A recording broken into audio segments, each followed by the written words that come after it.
yang pasti, yaitu aku yang sedang berpikir.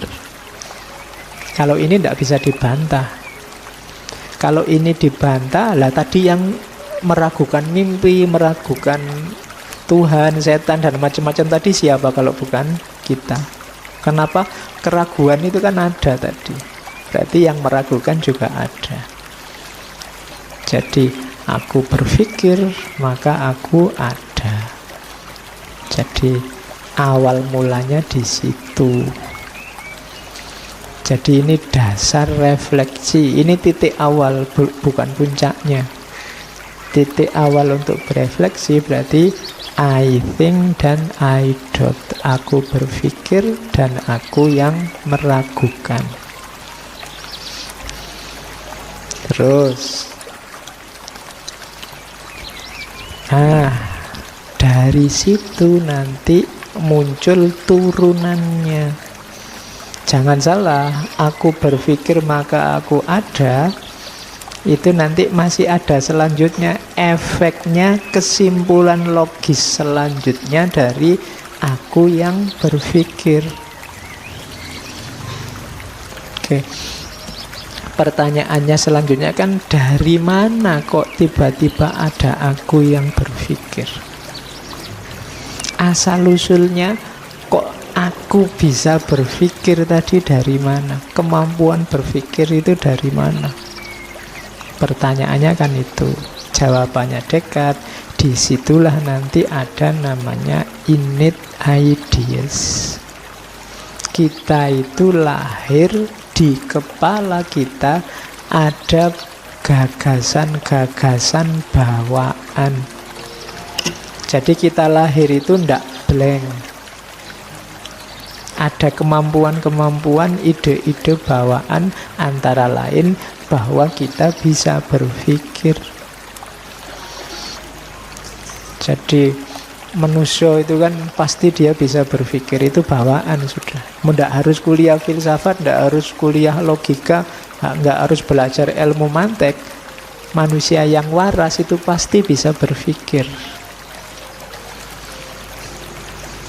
Jadi tidak usah takut kamu, Pak, akal saya sehat enggak ya Pak? Enggak, mesti sehat, ojo khawatir. Asal kamu waras, itu fitrah, innate ideas, bawaan. Ya, meskipun nanti terkontaminasi macam-macam dalam perkembangannya, tapi kamu membawa kualitas bawaan bahwa kamu bisa berpikir. Nah, kebisaan kita berpikir yang itu bawaan ada implikasi selanjutnya. Yang ini juga akhirnya sifatnya innate. Yang kedua adalah keluasan. Yang ketiga adalah Tuhan. Keluasan itu nanti lahirnya adalah dunia materi. Kenapa kok disebut keluasan? Ya, dunia materi itu bisa ditangkap dengan aktivitasmu berpikir, meluas keluar. Berpikir itu kan selalu ada objek yang dipikir. Nah, objek yang dipikir itu ya biasanya dunia materi. Maka keluasan pasti ada.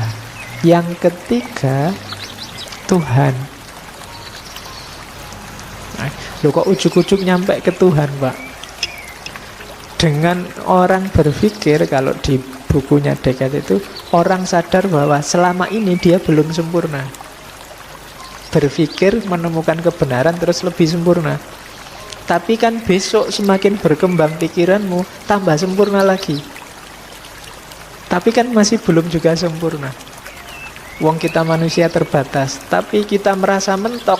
Besok nambah ilmu lagi, lebih sempurna lagi, terus gitu. Maka secara logis pasti ada puncaknya kesempurnaan itu.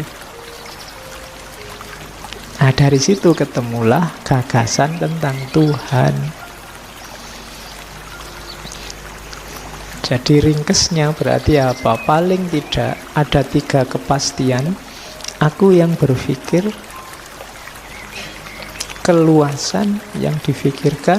Dan yang ketiga, Tuhan sebagai puncaknya pemikiran dalam tanda petik. Jadi ada, kalau bahasanya, bahasa Latinnya res cogitan, lex extensa, dan God.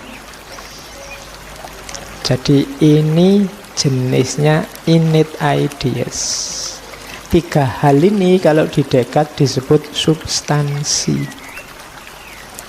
Jadi ada tiga substansi: berpikir, keluasan, dan Tuhan. Kalau pakai istilah dunia, ada dunia pikiran, mind, ada dunia materi, dan ada dunia wilayah ketuhanan. Ini kalau ada yang tanya, loh, materi memangnya ada, Pak? Ada. Lah yang ditangkap oleh akal itu loh materi. Jadi matahari, laut, batu, apa itu ndak fantasi aja, Pak? Bayangan-bayangan ndak, katanya Descartes. Buktinya apa? Yang ketiga ini kemungkinan-kemungkinan. Cari yang paling masuk akal. Jadi identifikasi kemungkinan-kemungkinan, terus biasanya setiap masalah itu ada, katakan variabelnya banyak, selesaikan satu demi satu variabel itu, temukan step by step yang mulai yang paling mudah sampai yang paling sukar. Oh, ini yang jelas aku kenal dia, kemudian apakah dia senang apa enggak, itu langkah selanjutnya. Terus WA-nya ini maksudnya apa. Jadi yang paling mudah sampai yang paling sukar diurut, selesaikan satu-satu. Jadi kalau ada masalah, cara menyelesaikannya level. Itu metode yang ditawarkan oleh Descartes. Ini nanti menginspirasi lahirnya metode ilmiah, penelitian-penelitian di dunia modern. Jadi ini basisnya nanti yang kita kenal sebagai metode ilmiah. Jadi ragukan segalanya dulu, jangan kesusu percaya, analisislah, ukur kemungkinan-kemungkinan. Ya kemungkinan-kemungkinan itu kan nanti kalau di penelitian jadi namanya hipotesis. Terus temukan step by stepnya, ini kan nanti metode penelitian. Jadi disinilah sumbernya nanti gagasannya Descartes ini menginspirasi lahirnya filsafat modern. Oke, nah terus Descartes dengan gagasan-gagasannya nanti dikenal, memperkenalkan aliran namanya rasionalisme. Rasionalisme itu gampangnya definisinya adalah pengetahuan yang bisa dipercaya, itu pengetahuan yang sumbernya adalah rasio atau akal. Kok ndak panca indera? Kalau sebelumnya versinya Aristotelian ini realisme, sumbernya pengetahuan itu realitas, empiris, kenyataan. Tapi katanya Descartes enggak. Pengetahuan yang bisa dipercaya itu berarti layak kamu jadikan sandaran, itu sebenarnya pengetahuan rasional, pengetahuan yang dasarnya akal. Kok bukan pengetahuan empiris? Itu kritiknya pada pengetahuan empiris. Ya, barang empiris itu memang nyata, bisa dilihat, bisa disentuh, bisa diukur, bisa didengar. Tapi pengetahuan empiris itu sifatnya kebanyakan dalam tanda petik itu subjektif.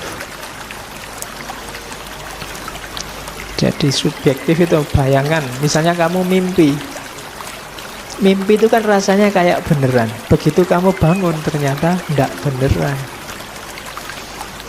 Kamu bermimpi jadi orang gantengnya luar biasa, begitu bangun misalnya Lah itu kan bisa tertipu loh. Kamu waktu mimpi mbok pegangi ya ganteng juga ya, tapi begitu bangun enggak, itu mimpi. Sakit misalnya. Sakit itu ada jarak antara rasa dengan peristiwa datangnya sakit itu. Apalagi kalau ukurannya ukuran durasinya, intensitasnya itu pasti sangat subjektif. Apalagi kalau ngomong besar kecil itu juga subjektif. Pengalaman-pengalaman empiris itu ada jarak, sehingga rasa sensasi empiris itu tidak pasti.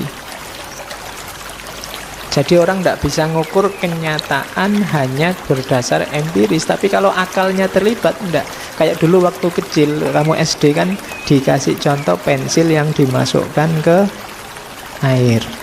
Terus, oh iya, kalau pakai mata saja panca indera kelihatannya patah. Tapi kan kamu yakin itu tidak patah, masih lurus. Dari mana? Akalmu yang hilang. Jadi akal lebih bisa disandari, katanya Descartes. Gunung itu kamu lihat dari jauh, dari sini kamu lihat Merapi, kelihatannya Merapi itu kan halus sekali kan. Tapi akalmu bilang, wong gunung itu geronjal-geronjal, banyak jurangnya, banyak itunya, Pak. Ya menurut saya ya tidak halus itu. Padahal matamu bilang itu halus. Tapi kamu simpulkan tidak halus. Siapa yang bilang gitu? Mata. Sama kayak rembulan. Rembulan itu kan kalau penyair-penyair, wah indah sekali wajahmu kayak rembulan kan gitu. Itu pakai mata. Tapi kalau pakai akal, orang tahu bahwa bulan itu banyak kawahnya, jeglong-jeglong. Jadi kalau kamu dibilang wajahmu kayak rembulan, itu kalau pakai akal harus tersinggung. Oh ini melecehkan sekali. Oke. Nah, dari mana bisa tahu kok bahwa bulan itu jeglong-jeglong? Saya sudah belajar. Akalmu yang selama ini bisa merangkai apa yang didapat oleh panca indera.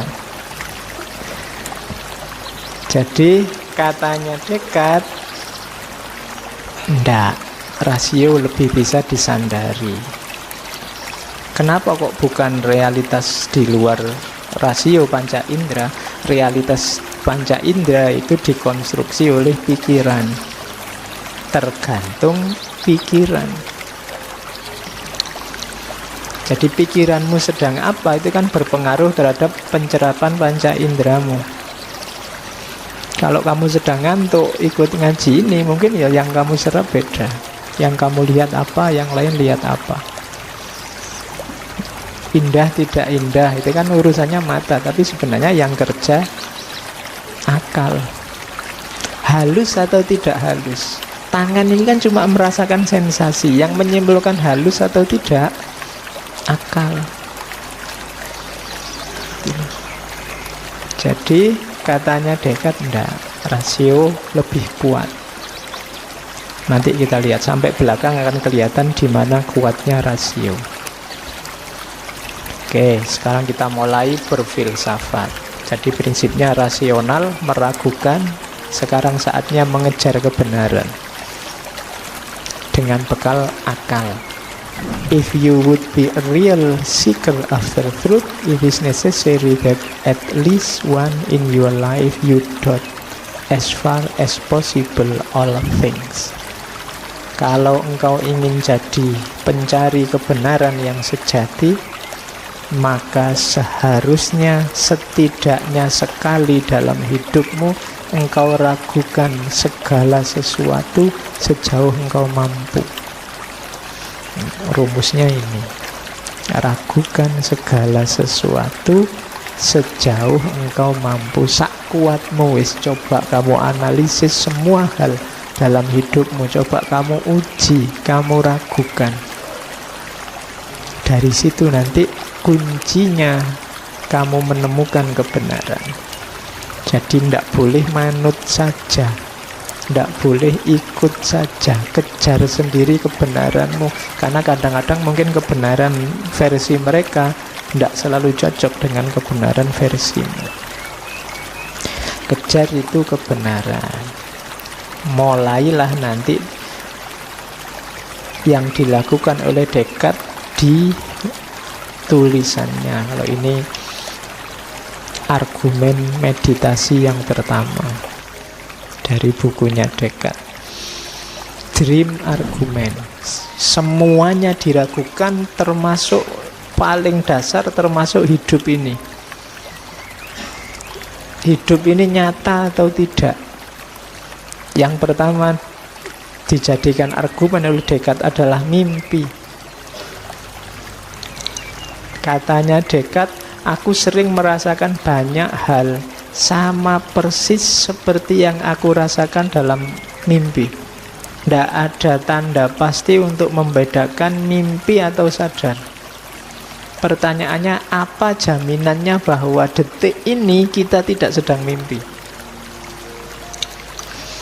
Toh waktu kamu mimpi kan kamu kayak biasa gini merasa, ya ini sedang ngaji, jangan-jangan ini mimpi.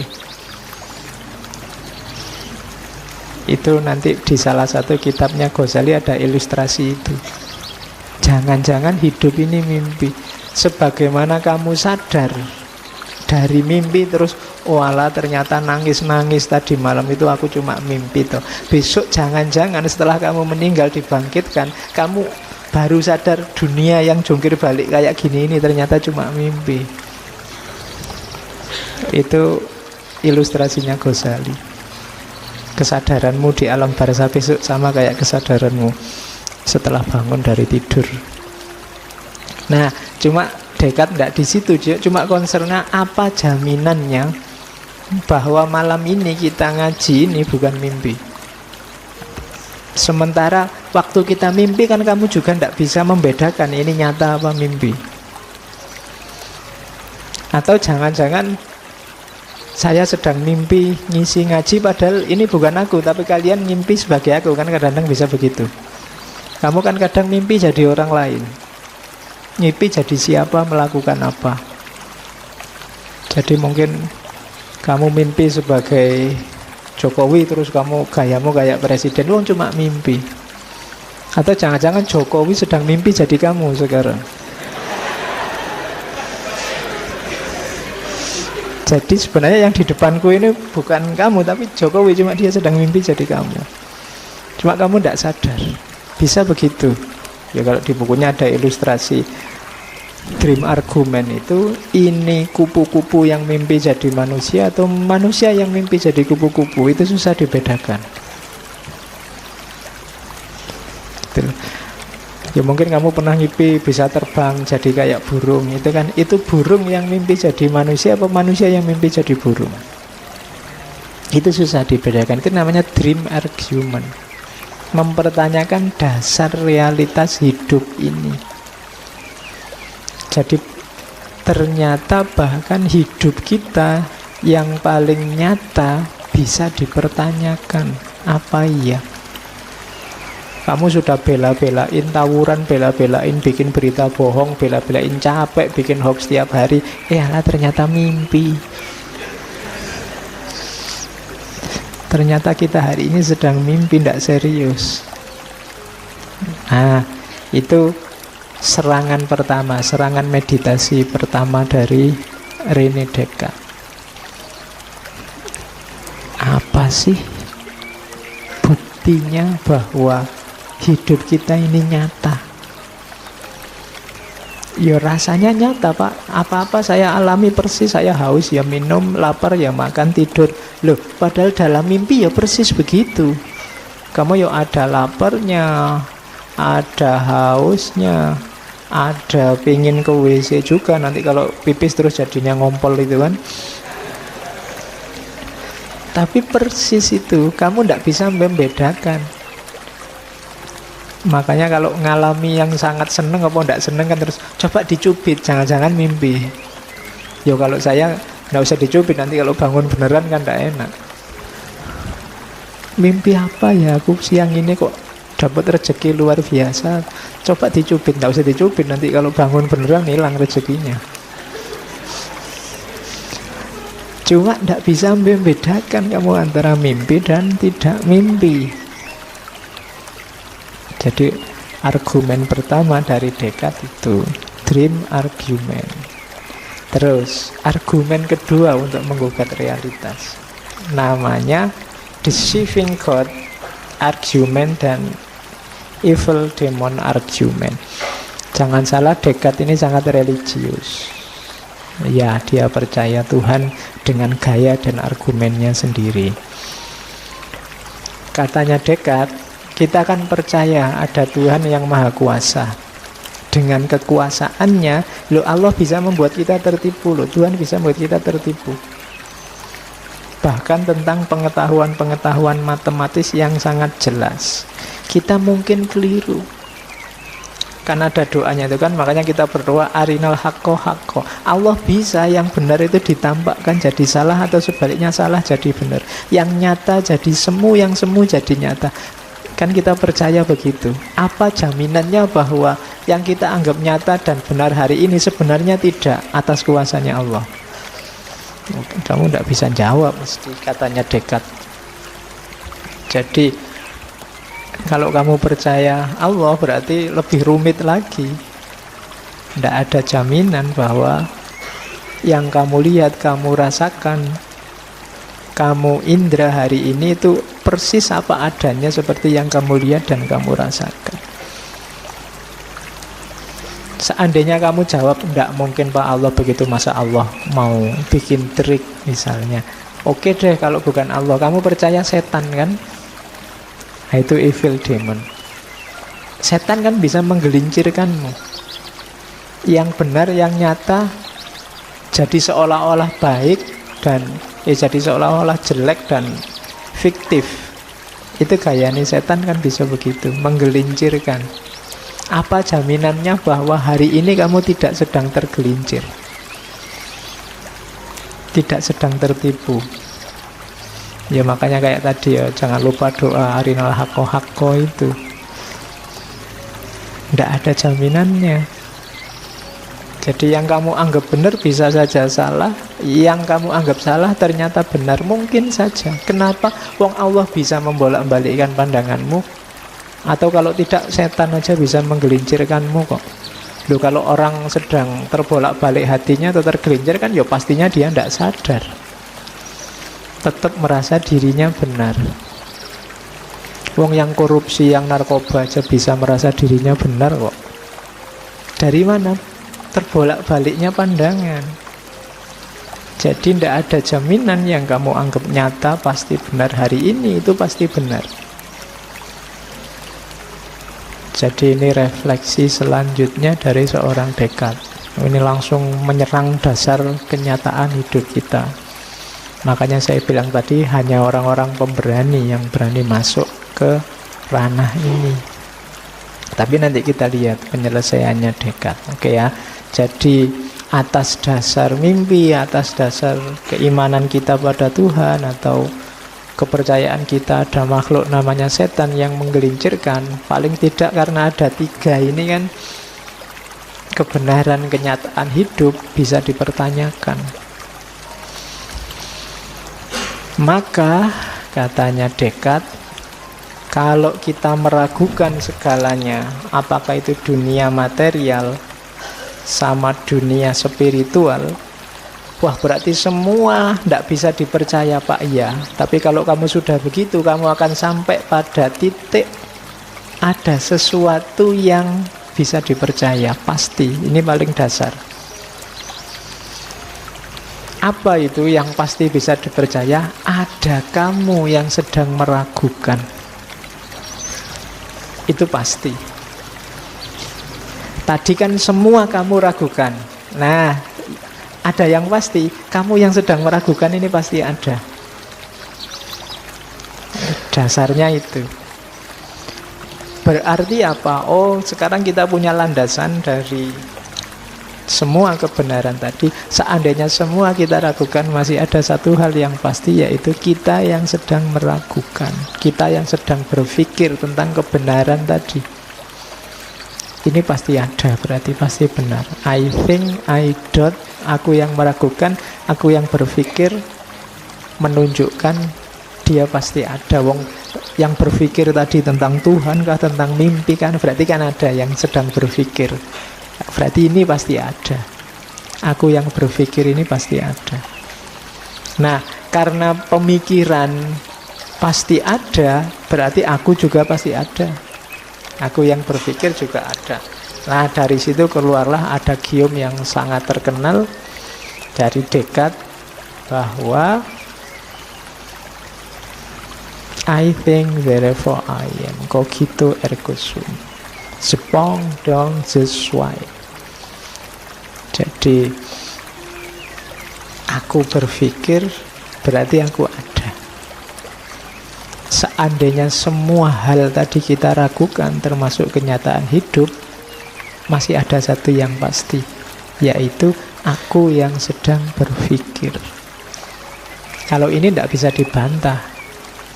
Kalau ini dibantah, lah tadi yang meragukan mimpi, meragukan Tuhan, setan, dan macam-macam tadi siapa kalau bukan kita? Kenapa? Keraguan itu kan ada tadi. Berarti yang meragukan juga ada. Jadi aku berpikir, maka aku ada.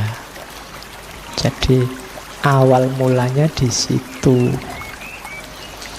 Jadi ini dasar refleksi. Ini titik awal, bukan puncaknya. Titik awal untuk berefleksi berarti I think dan I doubt.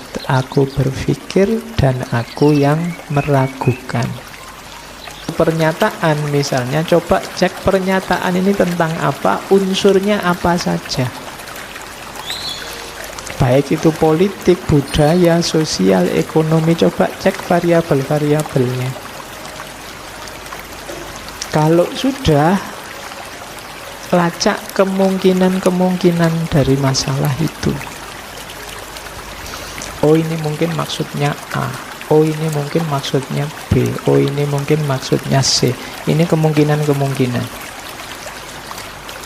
Orang ini tiba-tiba jam 12 malam kok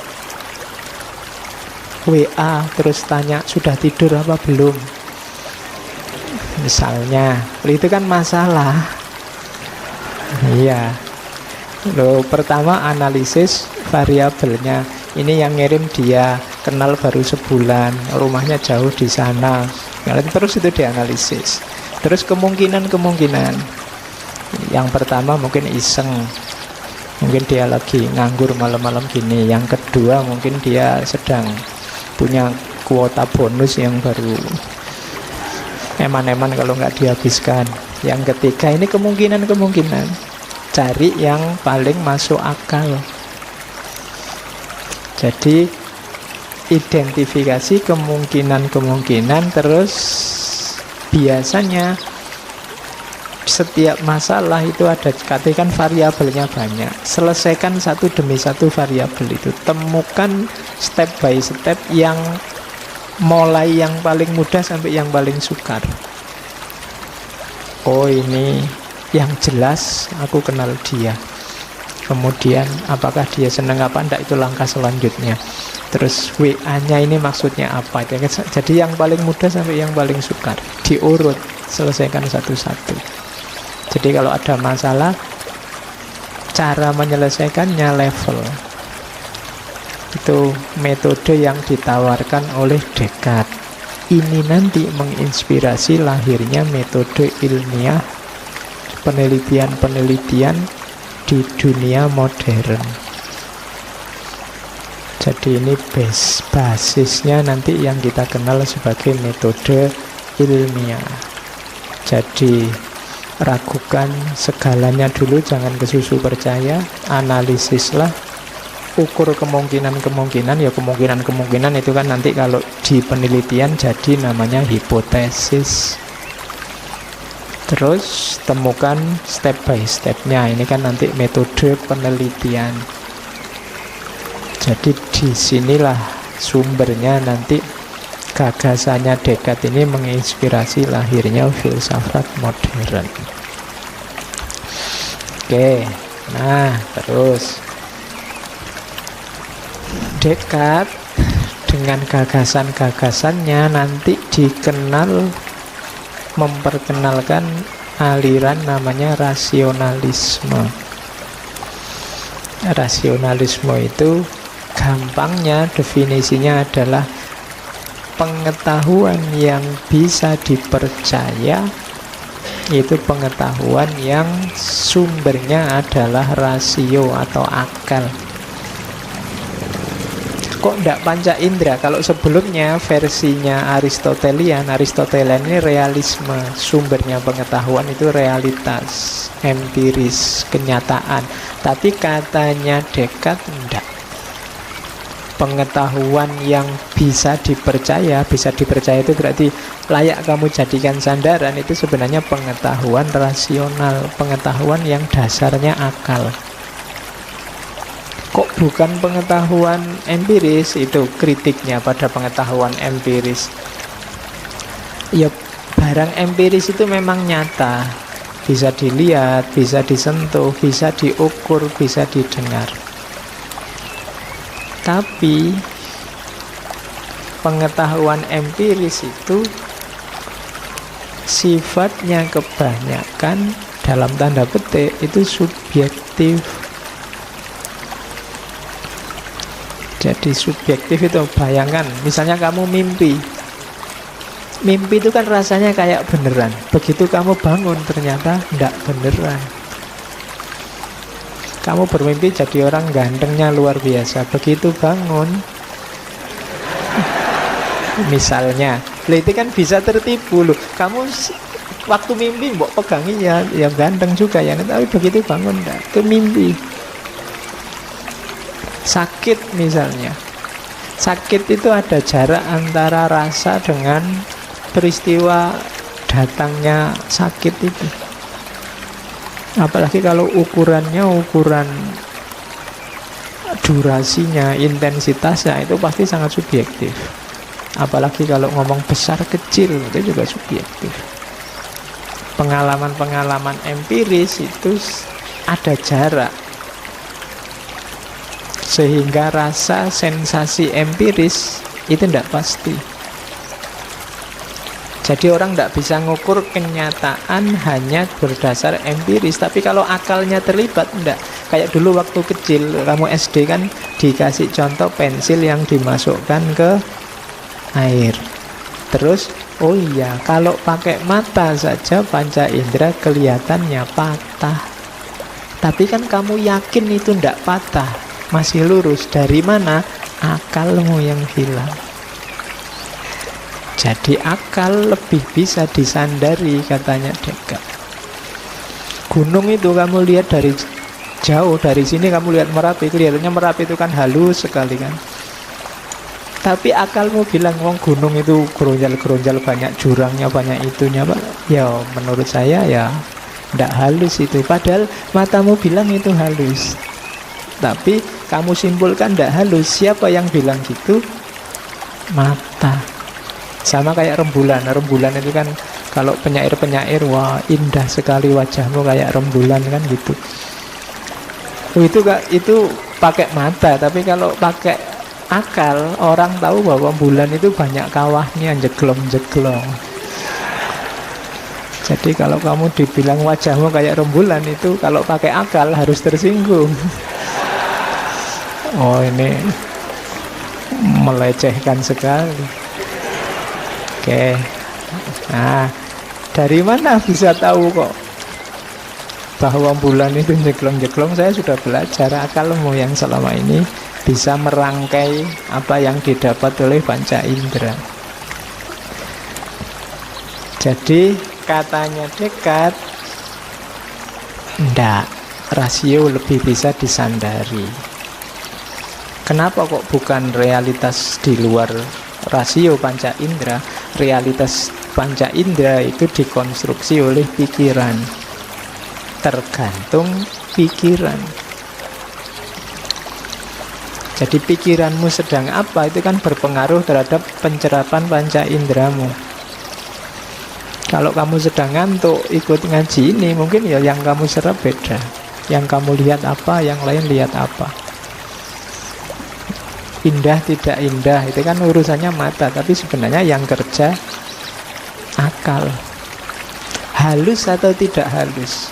Tangan ini kan cuma merasakan sensasi. Yang menyimpulkan halus atau tidak, akal.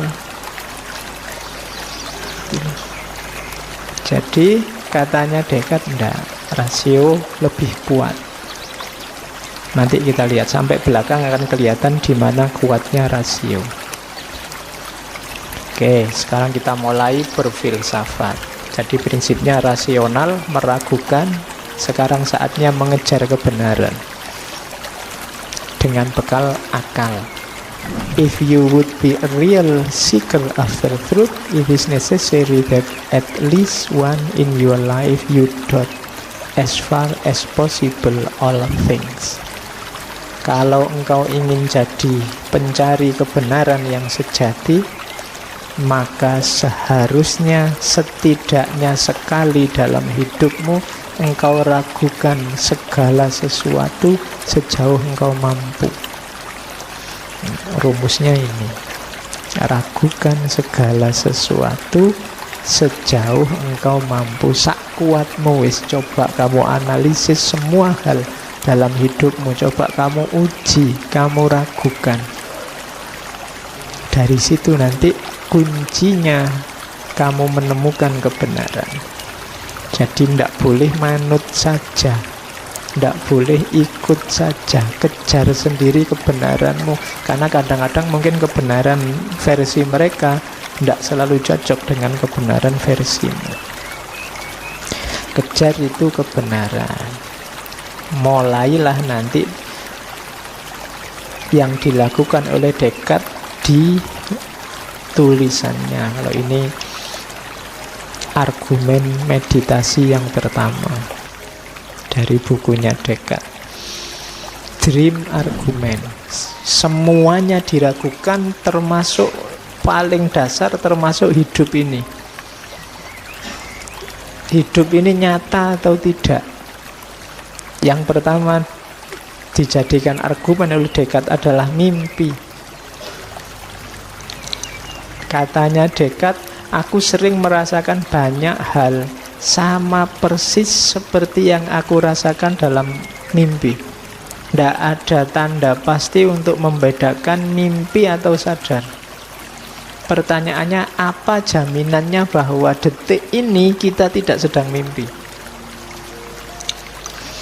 Toh waktu kamu mimpi kan kamu kayak biasa gini merasa, ya ini sedang ngaji, jangan-jangan ini mimpi.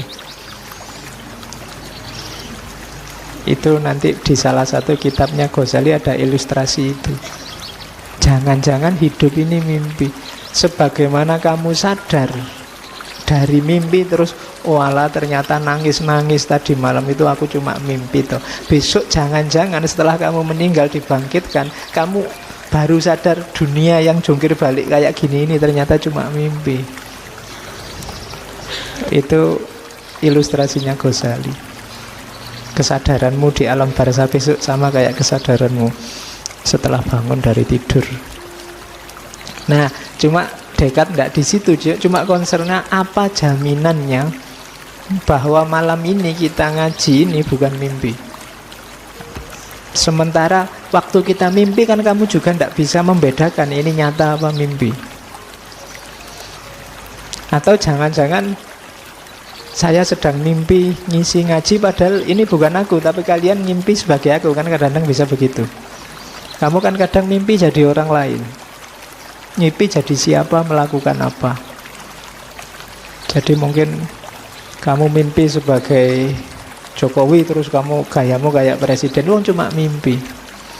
Atau jangan-jangan Jokowi sedang mimpi jadi kamu sekarang. Jadi sebenarnya yang di depanku ini bukan kamu, tapi Jokowi, cuma dia sedang mimpi jadi kamu. Cuma kamu tidak sadar. Bisa begitu. Ya kalau di bukunya ada ilustrasi Dream Argument itu, ini kupu-kupu yang mimpi jadi manusia atau manusia yang mimpi jadi kupu-kupu, itu susah dibedakan. Gitu. Ya mungkin kamu pernah mimpi bisa terbang jadi kayak burung. Itu kan, itu burung yang mimpi jadi manusia apa manusia yang mimpi jadi burung? Itu susah dibedakan. Itu namanya dream argument. mempertanyakan dasar realitas hidup ini. Jadi ternyata bahkan hidup kita yang paling nyata bisa dipertanyakan. Apa iya? Kamu sudah bela-belain tawuran, bela-belain bikin berita bohong, bela-belain capek bikin hoax tiap hari, alah ternyata mimpi. Ternyata kita hari ini sedang mimpi, tidak serius. Nah, itu serangan pertama, serangan meditasi pertama dari René Descartes. Apa sih buktinya bahwa hidup kita ini nyata? Ya rasanya nyata, Pak. Apa-apa saya alami persis. Saya haus ya minum, lapar ya makan, tidur. Loh, padahal dalam mimpi ya persis begitu. Kamu ya ada laparnya, ada hausnya, ada pingin ke WC juga. Nanti kalau pipis terus jadinya ngompol itu kan. Tapi persis itu, kamu tidak bisa membedakan. Makanya kalau ngalami yang sangat seneng apa tidak seneng kan terus coba dicubit, jangan-jangan mimpi. Yo kalau saya tidak usah dicubit, nanti kalau bangun beneran kan tidak enak. Mimpi apa ya aku siang ini kok dapat rezeki luar biasa. Coba dicubit, tidak usah dicubit, nanti kalau bangun beneran hilang rezekinya. Cuma tidak bisa membedakan kamu antara mimpi dan tidak mimpi.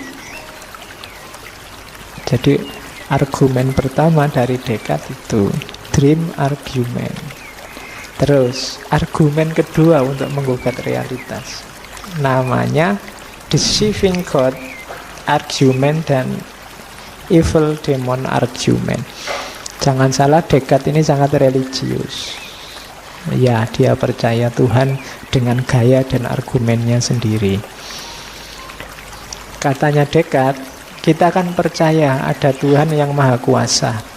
Dengan kekuasaannya, Allah bisa membuat kita tertipu. Tuhan bisa membuat kita tertipu. Bahkan tentang pengetahuan-pengetahuan matematis yang sangat jelas, kita mungkin keliru. Karena ada doanya itu kan, makanya kita berdoa arinal haqqo haqqo. Allah bisa yang benar itu ditampakkan jadi salah, atau sebaliknya salah jadi benar. Yang nyata jadi semu, yang semu jadi nyata. Kan kita percaya begitu. Apa jaminannya bahwa yang kita anggap nyata dan benar hari ini sebenarnya tidak atas kuasanya Allah? Kamu tidak bisa jawab mesti, katanya Descartes. Jadi kalau kamu percaya Allah berarti lebih rumit lagi. Tidak ada jaminan bahwa yang kamu lihat, kamu rasakan, kamu indra hari ini itu persis apa adanya seperti yang kamu lihat dan kamu rasakan. Seandainya kamu jawab, tidak mungkin Pak, Allah begitu, masa Allah mau bikin trik misalnya. Oke deh kalau bukan Allah, kamu percaya setan kan? Nah, itu evil demon. Setan kan bisa menggelincirkanmu. Yang benar, yang nyata jadi seolah-olah baik dan jadi seolah-olah jelek dan fiktif. Itu gayanya setan kan bisa begitu, menggelincirkan. Apa jaminannya bahwa hari ini kamu tidak sedang tergelincir, tidak sedang tertipu? Ya makanya kayak tadi ya, jangan lupa doa arinal haqqo haqqo itu. Tidak ada jaminannya. Jadi yang kamu anggap benar bisa saja salah, yang kamu anggap salah ternyata benar, mungkin saja. Kenapa? Wong Allah bisa membolak-balikkan pandanganmu. Atau kalau tidak, setan aja bisa menggelincirkanmu kok. Loh, kalau orang sedang terbolak-balik hatinya atau tergelincir kan ya pastinya dia tidak sadar, tetap merasa dirinya benar. Wong yang korupsi, yang narkoba aja bisa merasa dirinya benar kok. Dari mana? Terbolak-baliknya pandangan. Jadi tidak ada jaminan yang kamu anggap nyata pasti benar hari ini itu pasti benar. Jadi ini refleksi selanjutnya dari seorang Descartes. Ini langsung menyerang dasar kenyataan hidup kita. Makanya saya bilang tadi, hanya orang-orang pemberani yang berani masuk ke ranah ini. Tapi nanti kita lihat penyelesaiannya Descartes. Oke ya. Jadi atas dasar mimpi, atas dasar keimanan kita pada Tuhan, atau kepercayaan kita ada makhluk namanya setan yang menggelincirkan, paling tidak karena ada tiga ini kan, kebenaran kenyataan hidup bisa dipertanyakan. Maka katanya Descartes, kalau kita meragukan segalanya, apakah itu dunia material sama dunia spiritual, wah berarti semua tidak bisa dipercaya Pak. Iya, tapi kalau kamu sudah begitu, kamu akan sampai pada titik ada sesuatu yang bisa dipercaya, pasti. Ini paling dasar. Apa itu yang pasti bisa dipercaya? Ada kamu yang sedang meragukan. Itu pasti. Tadi kan semua kamu ragukan. Nah, ada yang pasti, kamu yang sedang meragukan ini pasti ada. Dasarnya itu. Berarti apa? Oh, sekarang kita punya landasan dari semua kebenaran tadi. Seandainya semua kita ragukan, masih ada satu hal yang pasti, yaitu kita yang sedang meragukan, kita yang sedang berpikir tentang kebenaran tadi.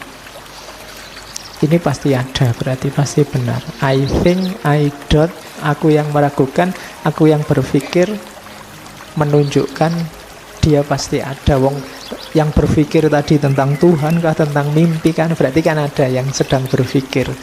Berarti ini pasti ada. Aku yang berpikir ini pasti ada. Nah, karena pemikiran pasti ada, berarti aku juga pasti ada. Aku yang berpikir juga ada. Nah, dari situ keluarlah ada gium yang sangat terkenal dari Descartes, bahwa I think therefore saja. Biasanya orang menyimpulkan Tuhan ada, itulah lihatlah alam semesta ini, lihatlah keteraturannya, lihatlah kan gitu. Tapi dengan akal saja bisa. Jadi dengan akal itu gini loh, Tuhan itu kan maha, diasumsikan maha bijaksana, maha tahu, maha kuasa, maha, pokoknya maha segalanya. Maha itu kan puncaknya. Nah, sesuatu tidak bisa disebut maha kalau dia tidak ada. Gitu loh. Kalau Tuhan itu kita simpulkan punya banyak sifat maha, berarti dia pasti ada. Kenapa? Wong dia maha kok. Masa maha tidak ada? Dia maha kuasa, tapi Tuhannya tidak ada, kan tidak mungkin. Kalau dia maha pasti ada. Kalau dia kamu sebut maha tahu, dia pasti ada. Kalau kita kan cuma sekedar tahu, kalau Tuhan maha tahu. Karena dia maha tahu, pasti dia ada. Kalau tidak ada, tidak mungkin bisa disebut maha tahu. Ini kan kesimpulan pakai akal saja. Kalau kita sebut dia maha kuasa, ya pasti dia ada. Masa maha kuasa dia tidak ada? Sama kayak kamu ditanya ini loh, kamu nyari pacar yang cirinya gimana? Oh, saya nyari yang cantik, kulitnya putih, rambutnya panjang misalnya kan. Terus, kalau saya nggak nyari yang gitu, saya nyari yang ada saja misalnya. Ya, loh, ini jawabannya kayak cerdas, tapi sebenarnya tidak. Ya. Kalau tadi sudah ngomong kriteria, ya mestinya sudah ada. Ya ada, itu nggak perlu disebut. Kalau sudah cantik, rambutnya panjang, kulitnya putih, ya mesti aja ada. Harusnya sesuatu yang ada. Kok tidak tanya lagi, ya berarti logikanya perlu diperbaiki. Ya pastinya ada. Ya terkecuali kamu bantahnya yang ada, atau ya mungkin kamu bantahnya beda. Ya yang mau saja Pak. Oh ya wis.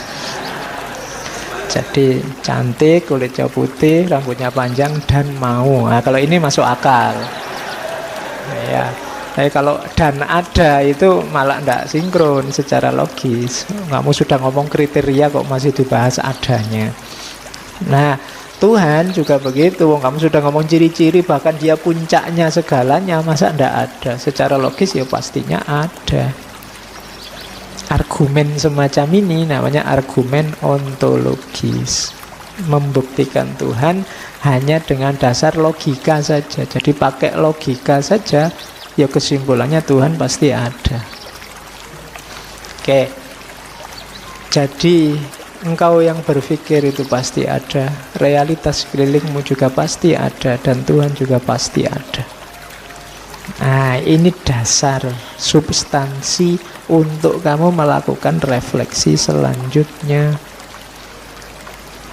Ayo berpikir selanjutnya. Berarti apa? Sudah mulai ketemu. Kita punya 3 hal yang pasti benar, pasti ada. Oke. Ini cara berpikir filosofis itu begitu. Dirinci sampai paling dasar, kemudian dicari unsurnya satu-satu, diuji benar sampai pasti yakin benar.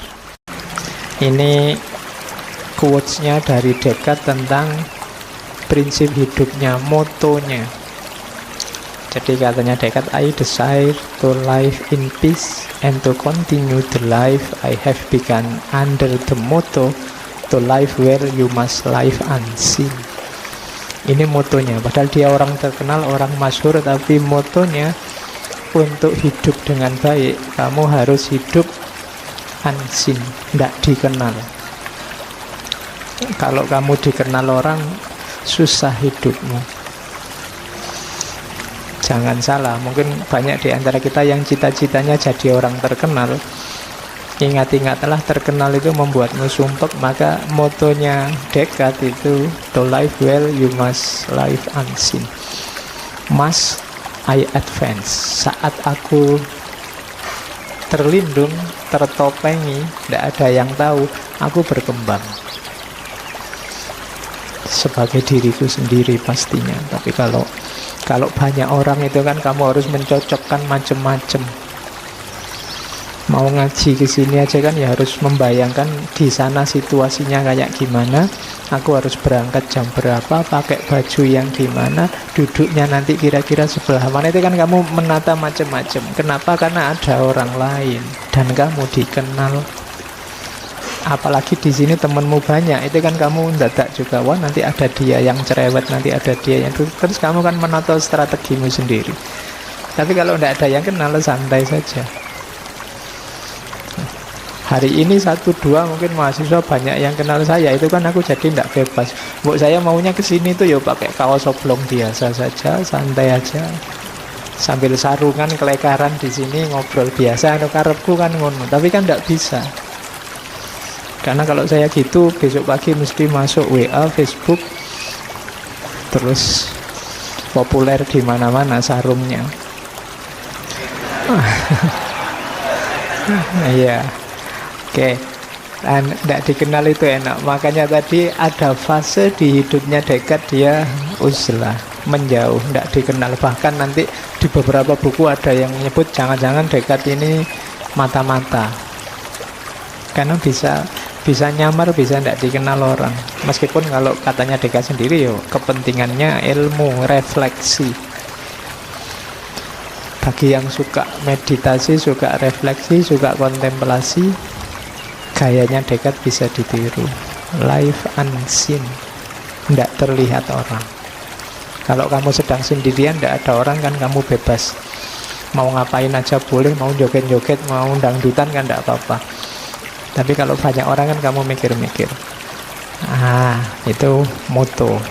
To live well you must live unseen, must I advance. Terus cuma hidup sendirian bukannya hidup tidak ngapa-ngapain atau melarikan diri. Kalau Descartes hidup berfilsafat. To live without philosophizing is in truth the same as keeping the eyes closed without attempting to open them. Hidup tanpa berfilsafat itu sebenarnya sama dengan terus-menerus menutup mata tanpa berusaha membukanya. Kamu itu punya mata, banyak hal indah di sekelilingmu, bukalah. Tapi kamu lebih milih menutup mata. Ini kalau bahasa politiknya, kamu milih status quo, ingin tetap kayak gini aja biar tidak berubah-berubah. Nanti kalau aku berpikir, kalau aku bernalar macam-macam, jangan-jangan kenyamananku ini terancam. Maka orang lebih milih tidak mikir, lebih milih sudah jalan seperti biasa saja. Itu kayak orang merem kalau bahasa Jawa nih. Jadi kamu biar aman itu merem, kayak burung onta kalau dikejar musuh, biar tidak ketahuan kepalanya yang dimasukkan dalam pasir, padahal badannya besar kelihatan dari luar. Ketika kepalanya masuk dalam pasir, dia merasa aman, padahal bahaya yang sebenarnya mungkin justru mengancam, tapi kamu tidak tahu, kamu aman. Kayak kamu nonton film horor itu, begitu hantunya keluar kamu kan merem. Loh, padahal nikmatnya film horor itu kan melihat hantu. Iya, tapi kamu malah merem. Loh, kalau gitu ya nonton komedi, jangan nonton horor. Tapi ketika bagian intinya kamu malah merem, kamu malah menutup mata. Maka ya, ayo uzlah, tujuannya apa? Berefleksi tentang hidup. Ayo berfilsafat, kontemplasi. Kenapa? Ya karena sangat banyak hal yang harus difikirkan ulang dalam hidup kita ini. Banyak hal yang kelihatannya baik, tapi kadang-kadang efeknya enggak. Bahkan hari-hari ini saya merekomendasi kalian kalau mau menasehati orang, coba pamit dulu. Mau enggak kamu saya nasehati? Kamu butuh nasihatku enggak? Itu menurut saya lebih efektif daripada tiba-tiba saja kamu nge-share yang menurutmu baik-baik. Kenapa? Kadang-kadang isinya yang kamu share itu baik, tapi efeknya bisa jelek, efeknya bisa dosa. Misalnya temanmu jadi berdosa karena nganggap kamu alah sok soleh misalnya, alah pamer pengetahuan, alah padahal isinya apik, tapi keluarnya efeknya malah jelek, yang lahir malah dosa. Temenmu malah, emangnya cuma kamu yang ngerti yang baik-baik itu, aku yang ngerti, dia malah jelek. Makanya pamitlah dulu. Kadang-kadang hasilnya kan malah debat gegeran. Tadi baik loh ya, mau ngasih nasihat, keluarnya gegeran. Saya tidak tahu sekarang di mana-mana tiap kali ada postingan, komentarnya mesti gegeran.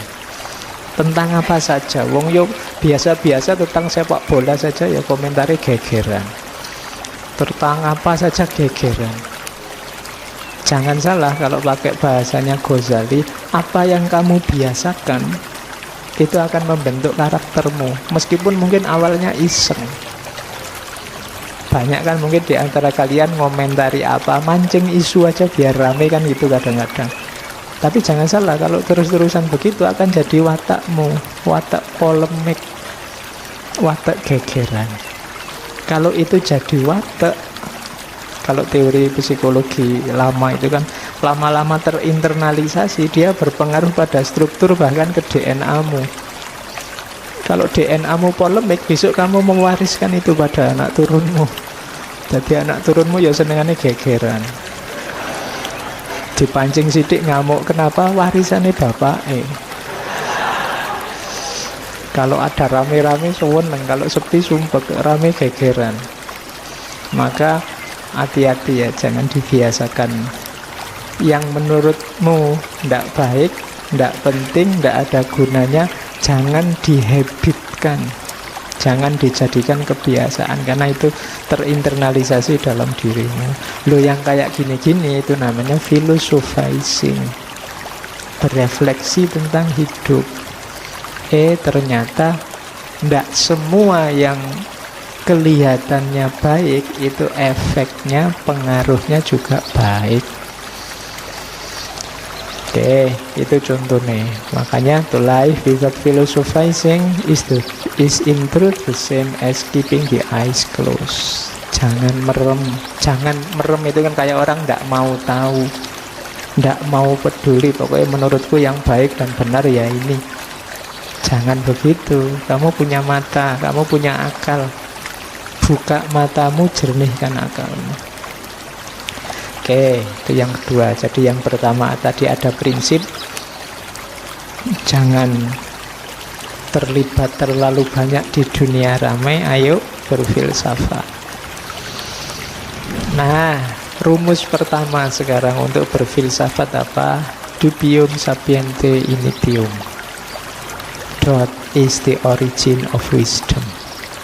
Meragukan, mempertanyakan adalah originsnya, sumbernya wisdom, kebijaksanaan. Oke ya. Jadi bapaknya filosof modern ini bilang kalau mau berfilsafat, rumus dasarnya yang pertama adalah ragukanlah, pertanyakanlah apapun. Makanya tadi saya bilang mungkin rumus ini penting untuk hari ini, ketika yang benar dan yang salah tidak jelas. Kamu kan diserbu tiap hari oleh ribuan berita, ribuan informasi baru yang kamu sendiri kelagepen. Bingung kamu yang ini yang benar mana, yang tiap hari kamu capek goreng berita. Ya kan? Sekarang kan orang gitu. Ini gorengan, itu gorengan. Hari ini sampai isunya kan sampai level gorengan itu level tuman. Iya. Tiap hari kamu goreng, akhirnya tuman goreng. Kalau ndak goreng ndak enak.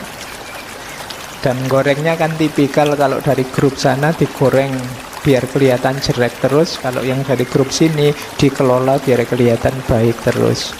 Maka sekarang apapun yang mampir di pikiranmu, yang terlihat oleh matamu, terdengar oleh telingamu, ragukanlah kebenarannya. Jadi malah bukan yang baik terimalah, yang hoax bantahlah. Kalau di Descartes sebentar, iya kalau jelas bedanya hoax dan enggak. Kalau kayak hari ini enggak jelas mana hoax mana tidak, maka rumus paling jitu adalah ragukan semuanya, ujilah semuanya. Jadi ini rumus pertama dari Descartes. What is the origin of wisdom? Nah, ilustrasinya begini nanti dari bukunya Descartes itu. Inilah yang disebut method of doubt, nyawa teorinya Descartes. Saya bacakan ceritanya Descartes, kenapa kok harus begitu. Bayangkan, katanya Descartes, ada orang yang membawa satu keranjang penuh apel. Terus dia takut beberapa apel di keranjang itu busuk, sehingga dia ingin membuang yang busuk itu agar tidak menyebar ke apel yang lain. Katanya Descartes, apa yang akan dia lakukan? Bukankah dia akan mengeluarkan semua isi keranjang?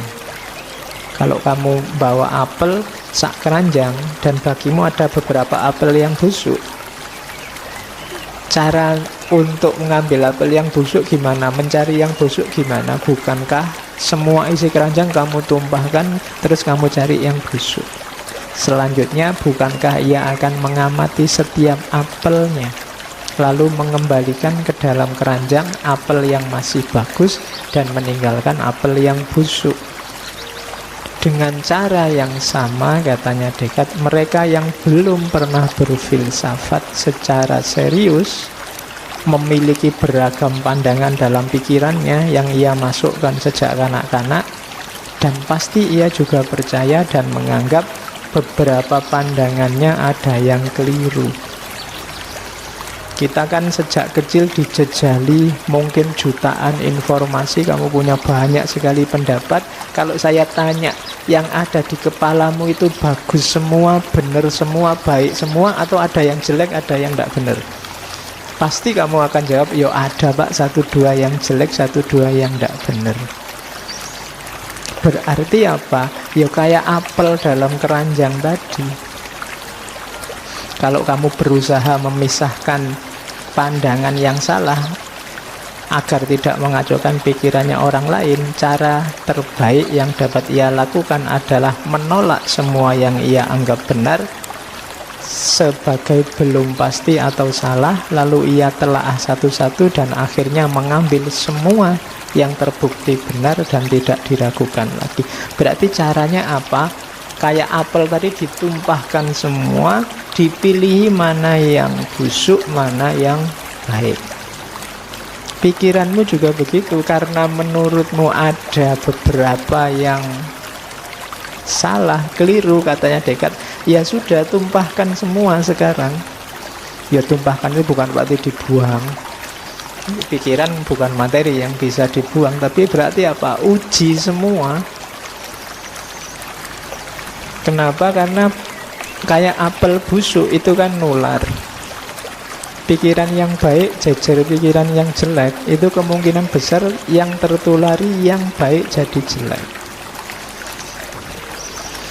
Isi pikiranmu bagus-bagus, tapi ada satu dua yang rusak. Itu yang rusak ini biasanya yang mempengaruhi yang bagus. Maka sortirlah, biar yang ada di kepala kita ini yang mantep-mantep saja, yang pasti-pasti benar saja. Dari situlah metode ini namanya method of doubt, metode meragukan. Oke, cuma untuk bisa begini butuh pemberani. Tidak sembarangan orang berani semacam ini, karena orang biasanya sudah terikat oleh kebenaran yang dia anggap pasti dalam hidupnya. Itu yang menurut saya sering jadi problem hari ini. Orang tidak berani menguji kebenarannya. Loh, yang diuji itu bukan yang salah, yang benar itu juga harus diuji. Makanya katanya Socrates, hidup yang tidak diuji itu hidup yang tidak ada artinya. An unexamined life is not worth living. Hidupmu tidak ada harganya kalau tidak diuji. Ketika kebenaran hidupmu tidak kamu uji, itu artinya kamu tidak paham tentang terhadap kebenaran itu. Setelah diuji, kamu kan tahu, oh ini memang benar. Ketika belum kamu coba, nanti kalau bangun beneran kan tidak enak.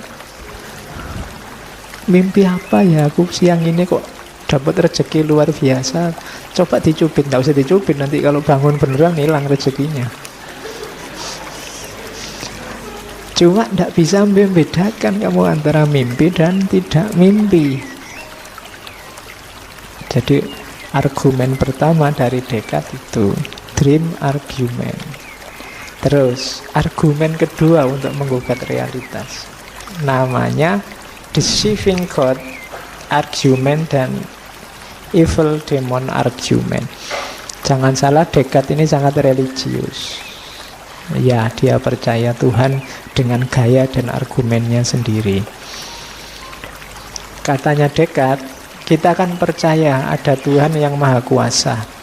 Dengan kekuasaannya, loh, Allah bisa membuat kita tertipu, loh, Tuhan bisa membuat kita tertipu. Bahkan tentang pengetahuan-pengetahuan matematis yang sangat jelas, kita mungkin keliru. Kan ada doanya itu kan, makanya kita berdoa arinal haqqo haqqo. Allah bisa yang benar itu ditampakkan jadi salah, atau sebaliknya salah jadi benar. Yang nyata jadi semu, yang semu jadi nyata. Kan kita percaya begitu. Apa jaminannya bahwa yang kita anggap nyata dan benar hari ini sebenarnya tidak, atas kuasanya Allah? Kamu tidak bisa jawab mesti, katanya Descartes. Jadi kalau kamu percaya Allah, berarti lebih rumit lagi. Tidak ada jaminan bahwa yang kamu lihat, kamu rasakan, kamu indra hari ini itu persis apa adanya seperti yang kamu lihat dan kamu rasakan. Seandainya kamu jawab, enggak mungkin Pak Allah begitu, masa Allah mau bikin trik misalnya. Oke deh kalau bukan Allah, kamu percaya setan kan? Nah, itu evil demon. Setan kan bisa menggelincirkanmu. Yang benar, yang nyata jadi seolah-olah baik dan jadi seolah-olah jelek dan fiktif. Itu gaya nih setan kan bisa begitu, menggelincirkan. Apa jaminannya bahwa hari ini kamu tidak sedang tergelincir, tidak sedang tertipu? Ya makanya kayak tadi ya, jangan lupa doa arinal hakko hakko itu. Tidak ada jaminannya. Jadi yang kamu anggap benar bisa saja salah, yang kamu anggap salah ternyata benar, mungkin saja. Kenapa? Wong Allah bisa membolak-balikkan pandanganmu. Atau kalau tidak, setan aja bisa menggelincirkanmu kok. Loh, kalau orang sedang terbolak-balik hatinya atau tergelincir kan ya pastinya dia tidak sadar, tetap merasa dirinya benar. Wong yang korupsi, yang narkoba aja bisa merasa dirinya benar kok. Dari mana? Terbolak-baliknya pandangan. Jadi tidak ada jaminan yang kamu anggap nyata pasti benar hari ini itu pasti benar. Jadi ini refleksi selanjutnya dari seorang Descartes. Ini langsung menyerang dasar kenyataan hidup kita. Makanya saya bilang tadi, hanya orang-orang pemberani yang berani masuk ke ranah ini. Tapi nanti kita lihat penyelesaiannya Descartes. Oke ya. Jadi atas dasar mimpi, atas dasar keimanan kita pada Tuhan, atau kepercayaan kita ada makhluk namanya setan yang menggelincirkan, paling tidak karena ada tiga ini kan, kebenaran kenyataan hidup bisa dipertanyakan. Maka katanya Descartes, kalau kita meragukan segalanya, apakah itu dunia material sama dunia spiritual, wah berarti semua tidak bisa dipercaya Pak. Iya, tapi kalau kamu sudah begitu, kamu akan sampai pada titik ada sesuatu yang bisa dipercaya, pasti. Ini paling dasar. Apa itu yang pasti bisa dipercaya? Ada kamu yang sedang meragukan. Itu pasti. Tadi kan semua kamu ragukan. Nah, ada yang pasti, kamu yang sedang meragukan ini pasti ada. Dasarnya itu. Berarti apa? Oh, sekarang kita punya landasan dari semua kebenaran tadi. Seandainya semua kita ragukan, masih ada satu hal yang pasti, yaitu kita yang sedang meragukan, kita yang sedang berpikir tentang kebenaran tadi. Ini pasti ada, berarti pasti benar. I think, I doubt, aku yang meragukan, aku yang berpikir, menunjukkan dia pasti ada. Wong yang berpikir tadi tentang Tuhan kah, tentang mimpi kan, berarti kan ada yang sedang berpikir. Berarti ini pasti ada. Aku yang berpikir ini pasti ada. Nah, karena pemikiran pasti ada, berarti aku juga pasti ada. Aku yang berpikir juga ada. Nah, dari situ keluarlah ada gium yang sangat terkenal dari Descartes, bahwa I think therefore I am, cogito ergo sum, sepong dong sesuai. Jadi aku berpikir berarti aku ada. Seandainya semua hal tadi kita ragukan, termasuk kenyataan hidup, masih ada satu yang pasti, yaitu aku yang sedang berpikir. Kalau ini tidak bisa dibantah. Kalau ini dibantah, lah tadi yang meragukan mimpi, meragukan Tuhan, setan, dan macam-macam tadi siapa kalau bukan kita? Kenapa? Keraguan itu kan ada tadi. Berarti yang meragukan juga ada. Jadi aku berpikir, maka aku ada. Jadi awal mulanya di situ. Jadi ini dasar refleksi. Ini titik awal, bukan puncaknya. Titik awal untuk berefleksi berarti I think dan I doubt. Aku berpikir dan aku yang meragukan. Terus, nah, dari situ nanti muncul turunannya. Jangan salah, aku berpikir maka aku ada. Itu nanti masih ada selanjutnya, efeknya, kesimpulan logis selanjutnya dari aku yang berpikir. Oke. Pertanyaannya selanjutnya kan, dari mana kok tiba-tiba ada aku yang berpikir? Asal-usulnya kok aku bisa berpikir tadi dari mana? Kemampuan berpikir itu dari mana? Pertanyaannya kan itu. Jawabannya Descartes. Disitulah nanti ada namanya innate ideas. Kita itu lahir, di kepala kita ada gagasan-gagasan bawaan. Jadi kita lahir itu ndak blank. Ada kemampuan-kemampuan, ide-ide bawaan, antara lain bahwa kita bisa berpikir. Jadi manusia itu kan pasti dia bisa berpikir, itu bawaan sudah. Tidak harus kuliah filsafat, tidak harus kuliah logika, nggak harus belajar ilmu mantek. Manusia yang waras itu pasti bisa berpikir. Jadi tidak usah takut kamu, Pak, akal saya sehat enggak ya Pak? Enggak, mesti sehat, ojo khawatir. Asal kamu waras, itu fitrah, innate ideas, bawaan. Ya meskipun nanti terkontaminasi macam-macam dalam perkembangannya, tapi kamu membawa kualitas bawaan bahwa kamu bisa berpikir. Nah, kebisaan kita berpikir yang itu bawaan ada implikasi selanjutnya. Yang ini juga akhirnya sifatnya innate. Yang kedua adalah keluasan. Yang ketiga adalah Tuhan. Keluasan itu nanti lahirnya adalah dunia materi.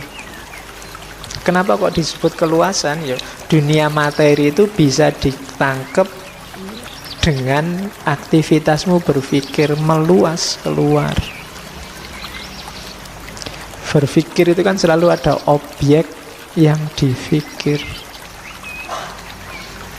Nah, objek yang dipikir itu ya biasanya dunia materi. Maka keluasan pasti ada. Yang ketiga, Tuhan. Loh, kok ujuk-ujuk nyampe ke Tuhan, Pak? Dengan orang berpikir, kalau di bukunya Descartes itu, orang sadar bahwa selama ini dia belum sempurna. Berpikir, menemukan kebenaran, terus lebih sempurna. Tapi kan besok semakin berkembang pikiranmu, tambah sempurna lagi. Tapi kan masih belum juga sempurna. Wong kita manusia terbatas, tapi kita merasa mentok. Besok nambah ilmu lagi, lebih sempurna lagi, terus gitu. Maka secara logis pasti ada puncaknya kesempurnaan itu. Nah, dari situ ketemulah gagasan tentang Tuhan.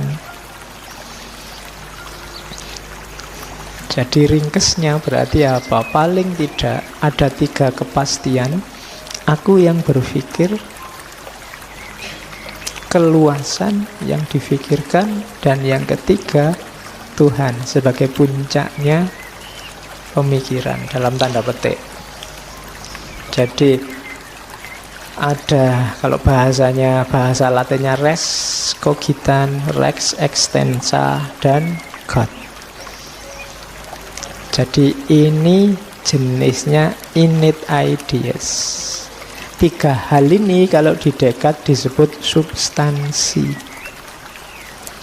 Jadi ada 3 substansi: berpikir, keluasan, dan Tuhan. Kalau pakai istilah dunia, ada dunia pikiran, mind, ada dunia materi, dan ada dunia wilayah ketuhanan. Ini Kak, kalau ada yang tanya, loh, materi memangnya ada Pak? Ada. Lah, yang ditangkap oleh akal itu loh materi. Jadi Matahari, laut, batu. Apa itu ndak fantasi aja, Pak? Bayangan-bayangan ndak, katanya Descartes. Buktinya apa? Secara kuantitas bisa diukur.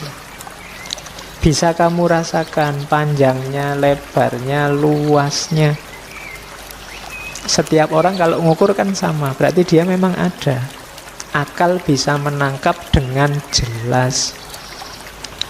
Meja ini tingginya sekitar 1,5 meter misalnya. Jadi itu kan saya yang ngukuri 1,5 meter, kamu juga 1,5 meter. Berarti memang dia ada. Kalau imajinasi kan mungkin yang ada di kepalaku sama kepalamu beda. Wah, meja ini eksotis sekali, Pak. Wujudnya kayak itu kan kamu bisa ngarang. Tapi enggak, kalau saya ngomong kuantitas itu sama kita. Meja ini ditutup oleh taplak warnanya hijau, itu kan sama, kecuali yang buta warna nanti dianggap biru. Kan ada yang kebolak-balik biru sama hijau. Oke, itu ngewatiri kalau pemilu maunya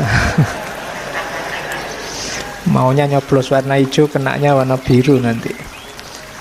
Oke, secara kuantitas itu kita sama, berarti ada.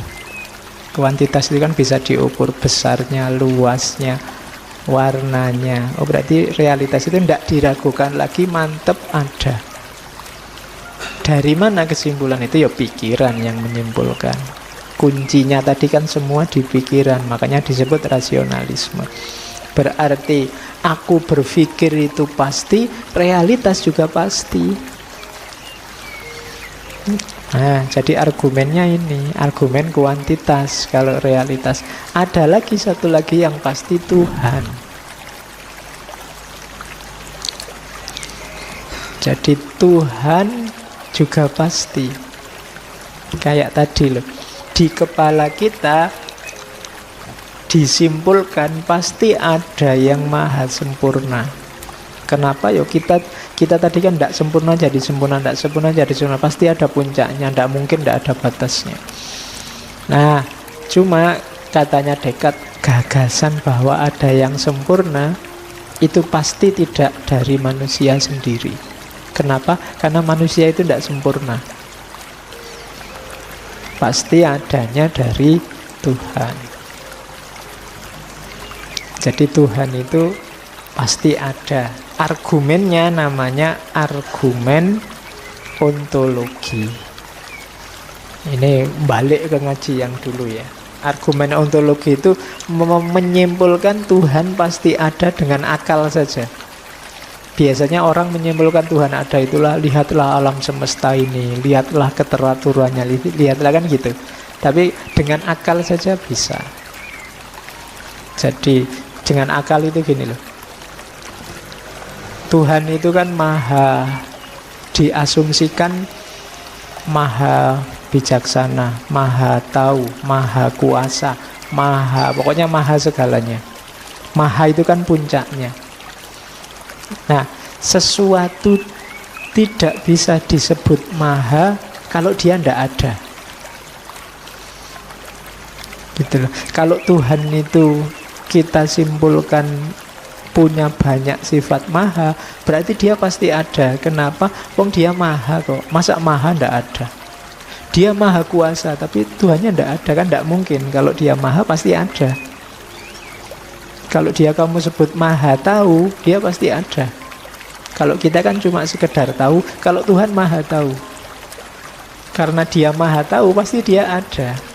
Kalau ndak ada, ndak mungkin bisa disebut maha tahu. Ini kan kesimpulan pakai akal saja. Kalau kita sebut dia maha kuasa, ya pasti dia ada. Masa maha kuasa dia tidak ada? Sama kayak kamu ditanya ini loh, kamu nyari pacar yang cirinya gimana? Oh, saya nyari yang cantik, kulitnya putih, rambutnya panjang misalnya kan. Terus kalau saya nggak nyari yang gitu, saya nyari yang ada saja misalnya. Ya, loh, ini jawabannya kayak cerdas, tapi sebenarnya tidak. Ya, kalau tadi sudah ngomong kriteria, ya mestinya sudah ada. Yo ada itu nggak perlu disebut. Kalau sudah cantik, rambutnya panjang, kulitnya putih, ya mesti aja ada. Harusnya sesuatu yang ada. Kok dadak tanya lagi, yo berarti logikanya perlu diperbaiki. Ya pastinya ada. Ya terkecuali kamu bantahnya yang ada, atau ya mungkin kamu bantahnya beda. Ya yang mau saja Pak. Oh ya wis. Jadi cantik, kulitnya putih, rambutnya panjang dan mau. Nah, kalau ini masuk akal. Ya. Tapi kalau dan ada itu malah tidak sinkron secara logis. Kamu sudah ngomong kriteria kok masih dibahas adanya. Nah, Tuhan juga begitu. Kamu sudah ngomong ciri-ciri, bahkan dia puncaknya segalanya, masa tidak ada? Secara logis ya pastinya ada. Argumen semacam ini namanya argumen ontologis. Membuktikan Tuhan hanya dengan dasar logika saja. Jadi pakai logika saja, ya kesimpulannya Tuhan pasti ada. Oke. Jadi engkau yang berpikir itu pasti ada, realitas sekelilingmu juga pasti ada, dan Tuhan juga pasti ada. Nah, ini dasar substansi untuk kamu melakukan refleksi selanjutnya. Ayo berpikir selanjutnya. Berarti apa? Sudah mulai ketemu. Kita punya 3 hal yang pasti benar, pasti ada. Oke. Ini cara berpikir filosofis itu begitu. Dirinci sampai paling dasar, kemudian dicari unsurnya satu-satu, diuji benar sampai pasti yakin benar. Ini quotes-nya dari Descartes tentang prinsip hidupnya, motonya. Jadi katanya Descartes, I desire to live in peace and to continue the life I have begun under the motto to live where you must live unseen. Ini motonya, padahal dia orang terkenal, orang masyhur, tapi motonya untuk hidup dengan baik, kamu harus hidup unseen, tidak dikenal. Kalau kamu dikenal orang, susah hidupmu. Jangan salah, mungkin banyak di antara kita yang cita-citanya jadi orang terkenal. Ingat-ingatlah, terkenal itu membuatmu sumpek. Maka motonya Descartes itu, to live well you must live unseen. Must I advance. Saat aku terlindung, tertopengi, tidak ada yang tahu, aku berkembang sebagai diriku sendiri pastinya. Tapi kalau banyak orang itu kan kamu harus mencocokkan macam-macam. Mau ngaji ke sini aja kan ya harus membayangkan di sana situasinya kayak gimana. Aku harus berangkat